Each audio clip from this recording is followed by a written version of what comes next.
မင်္ဂလာပါသားစင်သူတော်ရရှင်တို့ရေအမောင်ရဲ့တန်ပရာလောက channel လေးကနေပြန်လည်ကြိုဆိုပါရစေဗျာဇလန်းလေးကိုနားမထောင်ခင်ကျွန်တော်ရဲ့ channel လေးကို like နဲ့ subscribe လုပ်ပေးထားဖို့တောင်းဆိုပါရစေနော်ကိုရွေးပြောကကဝေနီကျွန်တော်နဲ့ဆရာမင်းတွေဝါသည်မိတ်ဆွေတို့ဤဖိတ်ကြားချက်အရမြို့ဝကျွန်းပေါ်မြို့ကလေးတစ်မြို့သို့ရောက်ရှိလာခဲ့ကြပါသည်မြို့လေးမှာမြေချောင်းများဖက်ဖက်လေးဝင်းရံစီစဉ်လေးရှိနေပြီနေချင်းစပွဲလှပတာလာပါသည်မြေကမ်းတစ်လျှောက်ရှိဆန်စင်များမှာမိခိုးများတလူလူနဲ့ရှိနေပြီတင်မောကြီးငယ်တေတံမန်တို့မှာမြေထဲတွင်ဥတော်သွားလာနေကြပါသည်ကျွန်တော်တို့ကိုဖိတ်ခေါ်သူဥလာထုံဆိုသူမှာမြို့လေးတွင်အတော်တန်ချမ်းသာသူတို့ဖြစ်၏ကျွန်တော်တို့သည်ဥလာထုံနေတိုင်ရာမြေကမ်းနားလမ်းရှိနှစ်ထပ်တိုက်ကလေးသို့ဆိုက်ဆိုင်မြက်မြက်ကြီးရောက်ရှိလာခဲ့ကြသည်ဟာဆရာမင်းတို့ရောက်လာပြီဥလာထုံကဝမ်းပန်းတသာစီးကြိုပါ၏ဆရာမင်းတွေဝါကိုအဖျားဆွ၍ဆရာမင်းဟုတုံးလုံးချင်းကြောင့်ဥလာထုံနှင့်ဆရာမင်းတွေဝါမှာဟိုးရခင်ကလေးကတီကျွမ်းခင်ပင်ခဲ့ကြဟန်တူ၏ဆရာမင်းတွေဝါကကျွန်တော်နဲ့ဥလာထုံကိုမိတ်ဆက်ပြီးဥလာထုံဆိုသူမှာပိန်ပိန်ပါပါလူကောင်သေးသေးနေဖြစ်တော်လဲမျက်နာမှာမူလွန်စွာဥပရိယုတ်ကောင်း၏သူ၏ဥပရိယုတ်ကောင်းခြင်းမှာသူ၏လူကောင်သေးပူခြင်းကိုပင်ဖုံးကွယ်နိုင်စမ်းရှိပါပေသည်ဟုကျွန်တော်တွေးမိသည်အချိန်မှာနေ့လယ်12နာရီခွဲခန့်ရှိပြီဖြစ်ရာအိမ်သူအိမ်သားများမှာကျွန်တော်တို့နှစ်ဦးတွေနေ့လယ်စာကိုဖွဲ့ရပြင်ဆင်ကြမြဝကျုံမော်ဒေတာအတွက်ငါပဇွန်များအသီးရွက်များမှာလက်ဆက်ပြီးထမင်းကိုလွန်စွာငြိမ်စေပါသည်ထမင်းစားပြီးတဲ့နေ့ကျွန်တော်တို့နှစ်ဦးဟာအပေါ်ဓာတ်ရှိအခန်းတစ်ခုသို့ခေါ်ကာလက်ဖေးရည်နှင့်မုတ်ချိုများကိုတည်ခင်းအခန့်၏အပေါ်ဓာတ်တွင်ဦးလာထွန်းနှင့်ကျွန်တော်တို့နှစ်ဦးသာရှိသောအခါဆရာမင်းတွေဝါမှဦးလာထွန်းဟာကဲကိုလာထွန်းစာထဲမှာခမည်းပြောတဲ့အရေးကြီးကိစ္စဆိုတာဘာများတို့များဟုမေးလိုက်၏ဦးလာထွန်းကဘာမှမပြောသေးပဲကျွန်တော်ကိုမတိမတာအကဲခတ်ကြည့်လိုက်သည်တွင်ပြောမှသာပြောပါဗျဒီကားမိတ်ဆွေကကျွန်တော်နဲ့တူလက်တွဲလုပ်နေသူတူပါဗျာစိတ်ချလို့ရပါတယ်ဟုဆရာမင်းတွေဝါကပြောလိုက်သည်တွင်ဒီလိုပါဗျာဆရာမင်းသိတဲ့အတိုင်းကျုပ်မှာသားသမီးဆိုလို့သမီးကလေးမတ်သူစာတယောက်ပဲရှိတာလေဒီလိုနဲ့သမီးသူစာရွယ်ရောက်လာတော့ကျုပ်လည်းမြို့ပေါ်ကတင့်တော်ရာမိကောင်းဆွေကောင်းတွေကလူငယ်တယောက်နဲ့နေရာချထားပေးဖို့စီစဉ်ခဲ့တယ်။ကောင်းတော်ဘောကိုလာထွန်းရဲ့သမီးကညာအခါမလင့်စင်နဲ့ဆိုသလိုပေါ့။အဲ့ဒါကြောင့်လဲကျုပ်တို့နဲ့ဂုံရီတူတဲကလူရွယ်တယောက်နဲ့စီစဉ်ပေးခဲ့တာပေါ့။အမှန်တကယ်ဆိုဒီနေ့ဟာသမီးလေးမင်္ဂလာပွဲကျင်းပမယ်နေပဲဗျဆရာမင်းကဗျာကျွန်တော်တို့မှာဦးလာထွန်းစကားကြောင့်အံ့ဩသွားကြရသည်ဆရာမင်းတွေဝါကလက်ဖေးရွက်ကိုခြာထားလိုက်ပြီးစိုးရင်ကြီးစွာမေးလိုက်သည်မတ်သူစာလေးဘာများဖြစ်သွားလို့လဲကိုလာတော့ဘာဖြစ်သွားလဲဆိုတာမကြခင်ဆရာမင်းတို့တွေ့ရပါလိမ့်မယ်ဗျာတတိုးသားဘက်ကတော့ကျုပ်သမီးလေးကိုစိတ်မနဲ့ရှာတော့ဘူးဆိုပြီးမင်္ဂလာပွဲကိုဖျက်သွားလေရဲ့ဗျာဦးလာထုံးမှာရှက်ရုံဝမ်းနေနေရှာသည်အခုဘယ်မှာတော့ကလေးမတွေ့ပါလားဒီအိမ်ကအဲ့လာဆောင်လာများလို့14လမ်းဘက်ကကျုပ်မှသူ့အတော်များအိမ်မှာသွားထားရတယ်ဆရာမင်းရဲ့ကဲဒါဆိုလေဘလို့ဖြစ်တယ်ဆိုတာသိအောင်အခုပဲ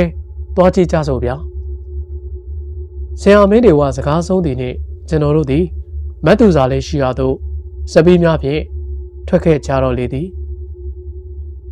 အတန်ငယ်ကျယ်ဝန်းသောချမ်းဝိုင်းကလေးတွင်ရနံကြီးဝနေသောနှစ်ထပ်သစ်သားအိမ်မဲကြီးတစ်လုံးရှိသည်ချမ်းဘက်လေစီယိုတွင်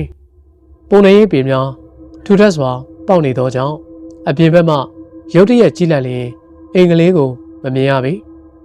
ချမ်းဝါမှ ခေါင်းလောင်းလေးကိုလှုပ်လိုက်ရာကလေးမလေးတူကခြံတကားလာဖွင့်ပေးသည်ဦးလာထွန်းနဲ့ပါလာတော့ကျွန်တော်တို့နှစ်ဦးကိုကြည့်ကားစိုးဝင်သောမျက်နှာနဲ့သူတို့ကဟုထင်းငေါ်စွာမေးလာသည်ခြံထဲကိုမျက်နှာသိမ်းဧည့်သည်ပါလာ၍ဖြစ်လိမ့်မည်ရတယ်ဒါနင်တို့အမကိုကူဖို့ငါပင့်လာတဲ့ဆရာပဲဘယ်နဲ့လဲအမအချင်းနေကောင်းလားအခုတော့ငြိမ်နေတယ်ဖဖကြီးကဲလာဆရာတို့သမီးကတခါတလေစိတ်ရိုင်းထားပြီးတောင်းကျမ်းတဲ့အခါကျမိယိုသည့်စကားရဲ့ဆရာရင်အဝတ်စားတောင်ကတ်ချင်မှကတ်တာမဟုတ်ဘူးဗျဆရာမင်းတွေဝါမှာဦးလာထွန်းစကားကြောင့်မျက်မှောင်ကျုပ်ပြီးတစုံတစ်ခုကိုစဉ်းစားသွားပုံရသည်အိမ်လေးဤစေဝင်အောက်ဝင်လိုက်သည်နှင့်အေးစိမ်သွားသလိုခံစားရသည်ဘာမှမမြင်မကြားရသေးပါပဲနှင့်ကြက်သီးများဖြန်းကနေထားသွားမိသည်မှာစမ်းသည်အိမ်တကားကိုအတွင်းမှချက်ချထား၏အသက်50အရွယ်ထောင်ထောင်မောင်းမောင်းမိန်းမကြီးတယောက်တကားလာဖွင့်ပြီးကျွန်တော်တို့သည်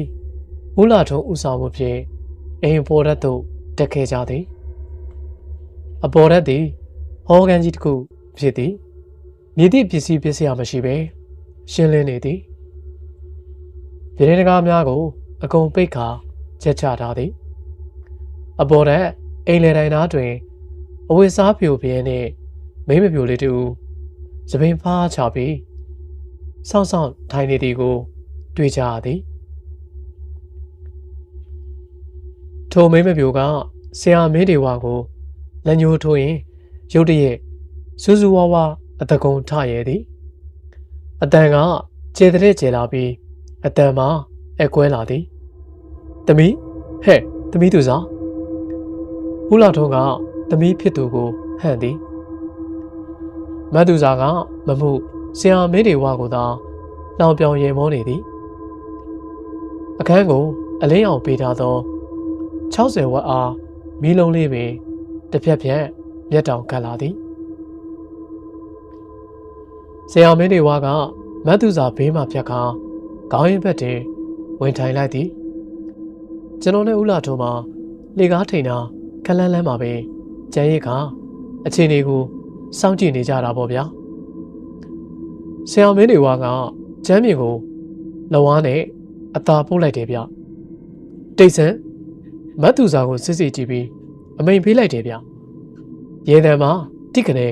ရက်သွားတယ်မတ်သူစာမှာစောင့်ဆောင်ထိုင်လဲကပဲဆရာမင်းတွေဝါနဲ့မျက်နှာချင်းဆိုင်ဖြစ်အောင်အနေထားပြောင်းလိုက်တယ်မျက်လုံးပြူးကြီးများနဲ့ဆရာမင်းတွေဝါကိုစိုက်ကြည့်နေတယ်ဗျခန္ဓာကိုယ်ကိုရိမ့်ထိုးလှရှားနေတယ်နာမည်ပြောစမ်းဆရာမင်းတွေဝါကအာနာတန်ဖြင့်မေးသည်ကိုမတ်သူစာကမဖြေဘူးဗျခေါင်းတွေပဲခါရမ်းပြနေတယ်ဘယ်ရက်ကလဲဒါကိုလည်းသူမဖြေဘူးဗျဘာကြောင့်အခုလိုလုပ်တာလဲဘာလို့ချင်းလို့လဲကောင်းပြီဒီမှာကြည့်တဲ့ဆရာမင်းတွေဝါကညာဘက်လက်ဘဝပေါ်တွင်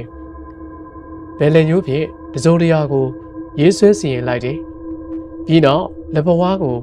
မတ်သူစာမျက်နှာရှိဖြတ်ပြလိုက်တယ်ဗျမတ်သူစာကလက်ဝါးကိုမြင်သည်နှင့်အော်ပြီးနောက်ပြန်လဲကျသွားတယ်ဗျကျမ်းမြေပေါ်မှာညင်းညူအော်ဟစ်ပြီးတွန့်လိန်နေတယ်ဆရာမင်းတွေဝါကလက်ဝါးကိုပြန်ဆုပ်လိုက်ပြီးကဲထားစမ်းမတ်သူစာမှာဖြင်းချင်းစွာထားလိုက်တယ်ခြေစင်းပြီးထိုင်စမ်းမတ်သူစာမှာအမိန့်ကိုခက်တန်တန်ကတ်တတ်လုံနေသေးတယ်ဗျဆရာမင်းတွေဝါကညာလက်ကိုမြောက်ပြလိုက်မှပြောသည့်အတိုင်းခြေစင်းပြီးထိုင်လိုက်တယ်ဗျမတ်သူစာခြေနှချောင်းမှာပိုးကပ်နေသည်မှာ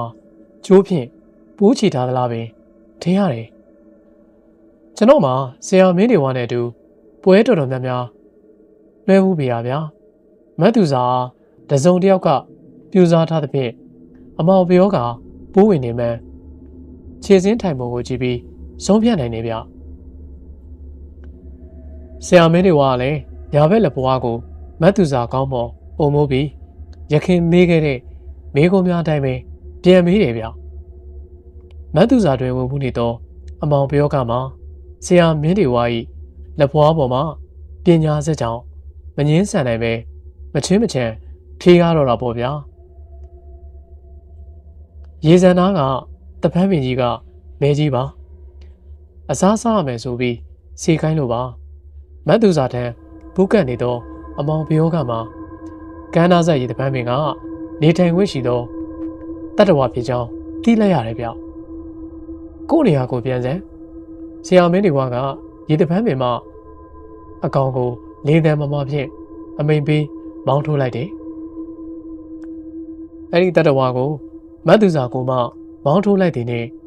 သူ့ကိုကျွေးမွေးချိုးကင်နေသောပညာသည်မှာချက်ချင်းရောက်ရှိလာပြီးမတ်သူစာထံတွင်ဝင်ရောက်ပူးကတ်တော့တာပေါ့ဗျာ။အော်ငါးနယ်ကိုလာကျူးတဲ့မလောင်လေးမလောင်စားဆရာစုံမတ်သူစာမှာချက်ချင်းပင်ညနေထောင်အတန်မှာပြောင်းသွားပြီးဆရာမင်းတွေဘွားကိုရန်တွေ့တယ်ဗျ။လေတံကဝဲတဲတဲပဲပေါ့ဗျာ။တေးချင်လို့လာလျှောက်တာလားဆရာစုံရဲ့ခမ ्या ကကျုပ်ကိုမခံလေးစားပြောအောင်ဘယ်သူမို့တော့ကိုယ်နာမည်ရောကိုထုတ်ပြောဝင်ရလားဗျအောင်မလာကြည်သေးရဲ့ဟဲ့စနကြိုးအဆင့်ရှိတဲ့ရောနယ်ကစောကျွဲတဲ့ဟေဆရာမင်းတွေမှာနားထောင်ပြီးခေါင်းတညိမ့်ညိမ့်လုံနေတာပေါ့ဗျာကျွန်တော်ဒီဆရာနဲ့အတူပွဲတွေ့ကွင်းစင်မှုသူဖြစ်အားထိုပညာတွေကပညာကုံမောက်ပြီးသူ့နာမည်သူ့ပညာအစစ်သူကျက်စားရနယ်ကိုဖော်ပြလိုက်ခြင်းဟာသူ့သေးတွင်သူတူးလိုက်ခြင်းဖြစ်ကြောင်းသိလိုက်ရတာပေါ့ဗျာဆရာမင်းတွေကအဲ့ဒီပညာသည်မိန်းမအရက်ဒေတာကိုအုပ်ချုပ်သူတိုင်ရဆိုင်ရာနတ်များကိုသူ့ညာပဲပခုံးထက်ဝဲကြွတော်မူရဲ့ဖင်းပေးလိုက်တာပေါ့ဗျာမတ်သူစာကိုထဲမှာပညာသည်စောကျွေဟာခေသူမဟုတ်ဆရာနှကြီးများကိုမပိတ်ဖိတ်မိကလေးတွင်လက်ကိုဝေးရန်ကစက်ကြိုးများထုတ်လို့တိုက်ခိုက်တာပေါ့ဗျာအမဲအောင်ကျိုးမြွန်ကလေးများမှာတက်ရှိမွေတတ္တဝါများသဖွယ်လှုပ်ရမ်းပြီးဆရာမင်းတွေဝါ၏မျက်စိနာနှာခေါင်းဓာရပေါ်များသို့ဦးတည်လျက်ပြေးဝင်လာကြတာပေါ့ဗျာကျွန်တော်ဒီအဲ့ဒီစက်များကိုမြင်နိုင်စွမ်းရှိခြင်းမှာဆရာမင်းတွေဝါမှာစက္ခုသိတိဖွင့်ပွေးထားခြင်းဖြစ်သောကြောင့်ဖြစ်တာဗျယခုလိုပညာသည်များနှင့်တိုက်ခတ်သောအကြောင်းအရာများကိုတစ်ချိန်တွင်ပြန်လည်ရေးသားဖော်ပြလိုကြောင်းဆရာထံခွင့်တောင်းမှုရာဆရာကလည်းခွင့်ပြုတယ်ဗျအဲ့လိုရေးသားမှာထဲထဲဝင်ဝင်သိရှိစေနိုင်ဖို့အတွက်ယခုလိုပွဲများတွင်ကျွန်တော်ကိုစက္ခုသိတိဖွင့်ပေးထားခြင်းဖြစ်တယ်ဗျ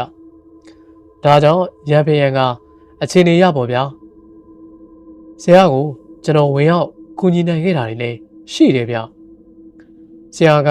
ထိုမိမဆင်များဤမြမြန်လိမ့်မည်ဟုထင်ထားပုံမရဘူးဗျဆိုင်ရာတံများကိုအာယုံပြုပင်ဖိတ်နေခြင်းလဲဖြစ်တာကြောင့်အငိုက်မိမလို့ပင်ဖြစ်သွားတယ်ဗျနောက်သို့ရင်းရည်သည်ဆိုလေးရင်းရည်သွားပြီးညာဘက်လက်ကိုဖြန်းထုတ်လိုက်ရာတွင်အဖြူအောင်လင်းတစ်ခုထွက်လာပြီးမွေများတစ်ပွဲတွန့်လည်နေသောစက်ကြိုးများကိုတိကနေဖြတ်ချလိုက်တော့တာပေါ့ဗျာရုတ်တရက်အခန်းထဲတွင်မွေးနဲ့တစ်ခုလှိုင်ထွက်လာတယ်ဗျကျွန်တော်ဝမ်းသာသွားတယ်ဆရာဖိတ်လိုက်တဲ့ဆိုင်ရာနဲ့တစ်ပါးကြွလာပြီးမတ်သူစာကိုတွင်ဘူးနေသောစောကျွဲမှာဆရာသမားလေးကိုပြက်ပြားစီရန်မတ်သူစာ၏အင်ဂျီနဲ့တပင်ကိုချွတ်ချရန်ကြိုးစားတယ်ဗျပါဇက်မှာအယုဒ္ဓအနတ္တများကိုပြောဆိုနေတော့တာပေါ့ဗျာနေ့ကိုလှုံးမရအောင်ကျိုးနဲ့တုံးမှဖြစ်မယ်ဆရာမင်းတွေကပါဇက်မှာထိုးထိုးပြောလိုက်တဲ့နေ့စောကျွဲမှာတုံကလေးရက်သွားတယ်ဗျလက်တစ်ဖက်မှာခါးနောင်နာမှာကြက်ချေကပ်ပြစ်လျက်မမြင်ရသောတစုံတစ်ယောက်ကချက်ချင်းတုံနှောင်လိုက်ပုံရတယ်ဗျနေ့ကိုဒူးထောက်ခိုင်းမှဖြစ်ပဲလောစောအာသန်သူတို့ကချုပ်ကန်ပြီးဒူးထောက်စိတ်ခိုင်းလိုက်သလိုပဲရုံးရင်ကန်ရင်မှဒူးထောက်ရဲ့သားဖြစ်သွားလေတယ်ဗျနည်းပညာကိုငါသိမ့်မယ်ပညာအပ်ပါဆရာကဘယ်လိုဝါဖြန့်က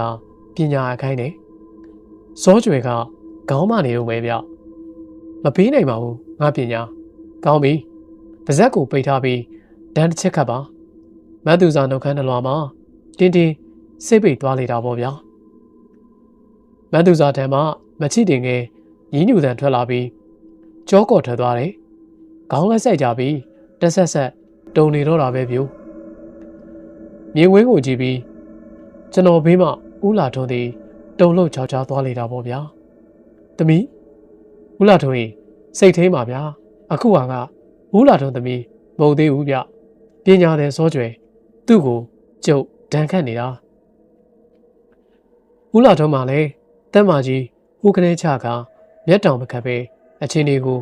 စက်ကြည့်နေတာပေါ့ဗျာဆရာကမေးလိုက်တယ်ဗျကဲနေ့ရဲ့ပညာကိုငါ့ကိုအသာတကြီးအပ်မလားငါနှုတ်ယူရမှာလားငါနှုတ်ယူရင်နင်သက်ဆုံးချိန်ဖြစ်သွားလိမ့်မယ်အပ်မှာလားငါ့ကိုပြောစောကျွယ်သည်ဆရာကိုမီးဝင်တောက်နေတဲ့မျက်လုံးများနဲ့မကျေနပ်တဲ့ပုံဖြစ်ပြန်ကြည့်နေတယ်ဗျကောင်းပြီလေဒါဆိုလေနေထိုင်နဲ့နေကံပေါ်စောကျွယ်ဆရာသည်တစုံတစ်ခုကိုဆုံးဖြတ်လိုက်ပုံရတယ်ဗျအိတ်ထဲမှာတထွားခန်းရှိတဲ့တန်လယ်ကလေးတစ်လက်ထုတ်လိုက်တယ်ဗျအဲ့ဒီတန်လျက်နဲ့စောကျွယ်ကိုချင်းလေးရဲ့ပညာနှုတ်သည့်အမိတ်ပြန်တန်းကိုအထက်ပုဂ္ဂိုလ်များကိုသာ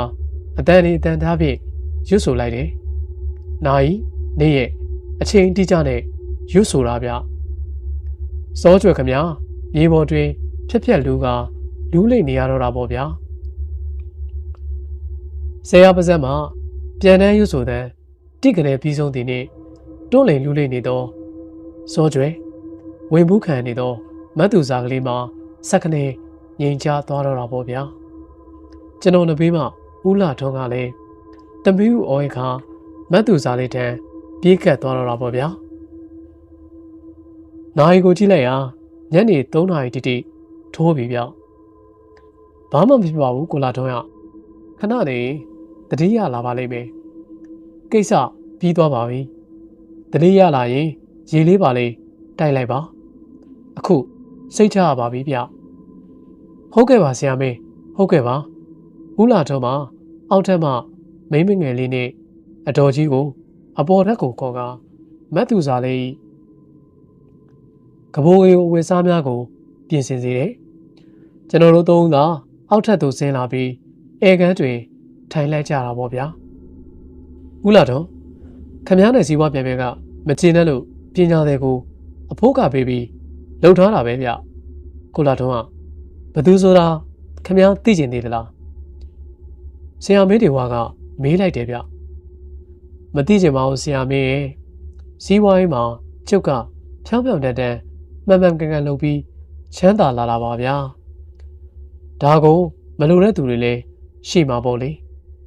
ကိုယ်ကံရှိလို့အလောက်ခံရတယ်ပဲမှတ်ပါတယ်ဗျာဦးလာတော့မှတရားသဘောနဲ့စိတ်ကိုဖြေပြောလိုက်တယ်ဗျဖေဖေထိုးစင်ပါပဲလေကားပေါ်မှာမတ်သူစာကလေးကဆင်းလာပြီးသူ့ဖေကိုနှုတ်ဆက်လိုက်တယ်ဗျသမီးနေကောင်းသွားပြီလားဦးလာတော့မှဝမ်းသာအားရဖြင့်သမီးဖြစ်သူကိုမေးလိုက်တယ်ဗျဟုတ်တယ်ဖေဖေသမီးအခုကောင်းသွားပါပြီဟိုရက်တွေကဘာတွေဖြစ်နေမှန်းကိုမသိတာပါဖေဖေရဲ့စိတ်တွေရှုံနေပြီးအိမ်မှာလည်းမဟုတ်ပဲဘယ်တွေမှလည်းမသိဘူးရှောက်သွားနေမိတယ်ဖေဖေရဲ့အေးအခုတော့ဒီဆရာကတကူပေးလို့သမီးလေးဝေဒနာပျောက်ကင်းပါပြီကွာကဲဆရာကိုဥချပြီးကြောလိုက်အောင်မတ်သူစာမှာချက်ချင်းပင်ဆရာမင်းတွေဝါကိုဥချကြောကကျေးဇူးတင်ကြောင်းပြောရှာလေးရဲ့ဗျာနောက်နေ့မနေ့သင်းမောနေပင်ပြန်ရင်စီစဉ်ထားပြီဖြစ်အားကျွန်တော်တို့မှာထိုနေ့ညနေပိုင်းသားလေးမြို့လေးကိုတပတ်ပတ်ကြည့်ကြရင်အချိန်ရှိတော့တယ်ဗျကျွန်တော်နဲ့ဆရာမင်းတွေဝါကလည်းဦးလာထွန်းစီစဉ်ပေးတော့စပီးကိုစီနဲ့မြို့တစ်မြို့လုံးကိုလှည့်လည်ပြီးကြည့်ရှုကြတာပေါ့ဗျာမြို့ဝကျုံပေါ်မြို့ကလေးရဲ့ညနေခင်းစီးစာလာမှာကြည်နူးဖွယ်ကောင်းသလိုအကျော်တဲကလေးတစ်ခုတူ၏ဝင်စားကြည့်ရာလော်စွာလက်ရကောင်းသောအကျော်ဆိုင်တစ်ဆိုင်ဖြစ်သည်ကိုကျွန်တော်တို့ဝန်ခံကြရပေမည်အကျော်တဲ့မိမကြီးနဲ့အကျော်ဝယ်လာသူချို့ပြောနေသောစကားစံကကျွန်တော်ရဲ့နားထဲကိုဝင်လာတယ်ဗျ ညနေ3 နာရီခွဲလောက်ဖြစ်မှာပေါ့ဗျာပြုံးသားကြီးတည်တာဟဲ့အကောင်းကြီးကနေအိပ်ရတယ်ခဏလဲလိုက်အောင်မယ်ဆိုပြီးဝင်းအိတ်လိုက်တာတဲ့တော်တော်နဲ့မနိုးလို့လိုးကြီးတော့မှအသက်မရှိမှန်းသိရတာဟဲ့ဒါနဲ့ကြောကူးမှာဘာမီးလောင်မှုတွေဆိုလားပဲမီးလောင်မှုတွေမဟုတ်ဘူးတော့ရေအရိုက်ခံရတာတဲ့အချိုးရာကြီးတွေကြောကူးမှာအထင်းသားကြီးဒဏ်ရာကအသားတွေကိုနေဝင်နေတာတဲ့လေအဲ့ဒီယာကြီးကမီးလောင်ထားသလိုမဲကျွမ်းနေတာလည်းပဲဟေ့ဟဲ့အဲ့ရတဲ့နေတာဘသူကမီးတုံးနဲ့ဝင်ရိုက်မှာတော့ရိုက်လေသိရမှာပေါ့အိမ်ရှိမှာသူ့ယောက်ျားဘားလာတယောက်လုံးထိုင်နေတာလေအမကြီးအမတို့ကျမတို့ညံမမီတာမသိတာတွေလောကကြီးမှာအများကြီးပဲလေအခုဒေါ်မြကျွေတည်တာကိုပဲကြည်အေးနင်ပြောတာလေဟုတ်ပါတယ်ဟဲ့ထို့အပြန်လန်ပြောဆိုတဲ့များကြောင့်ကျွန်တော်ဟာဆရာမင်းတွေဝါရဲ့မျက်နှာကိုဖြတ်ခနဲ့ကြည့်လိုက်မိရဲ့ဗျဆရာကတော့ဖာတိဘာသာနဲ့မသိသလိုပင်အကျော်စားလိုက်ရင်နွေးချမ်းလေးတောက်လိုက်နဲ့လွန်စွာကတွင်တွေ့နေပုံပဲပြုနောက်တစ်နေ့မနေ့မှာကျွန်တော်တို့လည်း AR သင်းမောကြီးစီးပြီးရန်ကုန်သို့ပြန်ခဲ့ကြတာပေါ့ဗျာမင်္ဂလာပါနာဆင်သူတော်တာရှင်တို့ကျွန်တော်ဒီနေ့ညမှာပြန်လည်မျှဝေတင်ဆက်ပေးလိုက်တဲ့ဒီပရာလောကဇာတ်လမ်းလေးထဲမှာလူချင်းမင်းတို့နားထောင်လို့ကြိုက်နေတဲ့လို့အဆင်ပြေတယ်ဆိုရင်ကျွန်တော်ရဲ့ channel လေးကို like နဲ့ subscribe လုပ်ပေးထားဖို့တောင်းဆိုပေးရစေနော်အားလုံးကိုချစ်ခင်လေးစားပါတယ်ကျွန်တော်ကတော့တင်ဆက်သူဦးနေမျိုးပိုင်ဖြစ်ပါတယ်ဗျာစားပေးချစ်သူနားစစ်သူပေးတတ်တော်လုံးတာလာပါတဲ့မင်္ဂလာရှိသောညချမ်းချိန်ကားလေးကိုပိုင်ဆိုင်ပြီးအိမ်မက်လာမက်ကြပါစေဗျာ